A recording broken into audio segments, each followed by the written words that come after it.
Okay sir, చెప్పండి.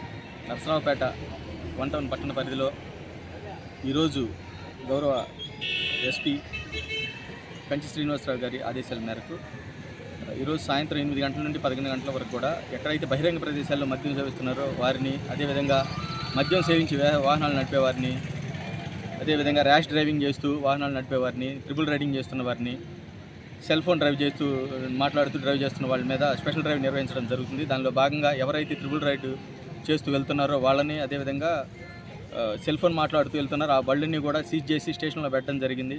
బహిరంగ ప్రదేశాలు ఎవరైతే మద్యం తాగుతున్నారో వాళ్ళని కూడా స్టేషన్కి తీసుకెళ్ళి వాళ్ళకి కేసులు బుక్ చేసి కోర్టుకు పెట్టడం జరుగుతుంది. ముఖ్యంగా ప్రజల్లో ఒక అవగాహన కల్పించాలి, అదేవిధంగా ప్రమాదాలను నివారించాలనే ఉద్దేశంతో భాగంగా ఈరోజు ఈ స్పెషల్ డ్రైవ్ నిర్వహించడం జరుగుతుంది.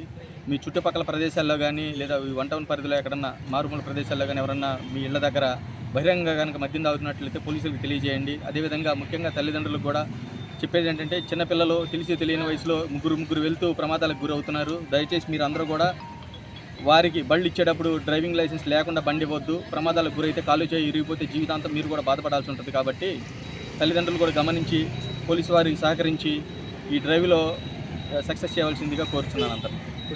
బళ్ళు ఒకటే పట్టుకున్నారా, మనుషులు కూడా లేదండి, మనుషులు ఎవరైతే బహిరంగ ప్రదేశాల్లో తాగుతున్నారో వాళ్ళని స్టేషన్కి తీసుకెళ్లి కేసు బుక్ చేయడం జరుగుతుంది. అదేవిధంగా డ్రంక్ అండ్ డ్రైవ్లు ఎవరైతే దొరుకుతారో వాళ్ళని కూడా వాళ్ళ వెహికల్ తీసుకెళ్లి స్టేషన్లో పెట్టి వాళ్ళకు కూడా చిన్న విధించి కోర్టుకు పెట్టడం జరుగుతుంది. సుమారు ఎన్ని వెహికల్స్ ఆపుంటారు?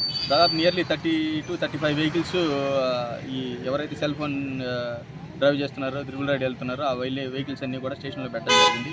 అవన్నీ కూడా రికార్డ్స్ వెరిఫై చేసి, అదేవిధంగా పాత చలానాలు కూడా చాలా పెండింగ్ ఉన్నాయి వాటి మీద, అవన్నీ కూడా వెరిఫై చేసి రేపు మార్నింగ్ అవన్నీ కూడా కట్టిన తర్వాత మళ్ళీ రిలీజ్ చేయడం జరుగుతుంది.